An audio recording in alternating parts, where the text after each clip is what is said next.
io trovo improbabile, se non impossibile, che si vada disuniti, quindi trovo improbabile e assolutamente impossibile che questo governo possa implodere. Tante sono le cose che dobbiamo fare ancora per gli italiani. Il governo è stracoeso e mi dispiace per la sinistra perché per questi 2 anni che mancano e anche per i prossimi 5 credo che non toccherà palla. Alla fine di una delle settimane più tese per il centrodestra veneto, e cominciano a essere davvero tante, è Luca De Carlo, numero uno dei Fratelli d'Italia, a gettare acqua sul fuoco. Le turbolenze, soprattutto quelle tra Lega e Forza Italia, non diventeranno frattura e l'esecutivo Meloni non subirà ripercussioni. Non sarà quindi la partita sul Veneto a spaccare il governo. Questo è il pensiero, anzi la certezza, del senatore meloniano, ex sindaco di Calalzo, più volte dato in pole position per succedere allo stesso Zaia. Il diretto interessato continua a non scomporsi, la formula resta quella del miglior candidato possibile. La missione per De Carlo è semmai un'altra: tenere insieme l'alleanza. Poi Giorgia Meloni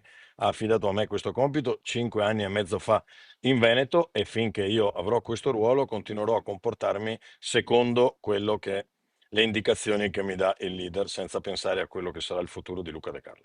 Giorgia Meloni ha sempre detto, anche quando eravamo all'1%, che noi dovevamo essere il collante del centrodestra.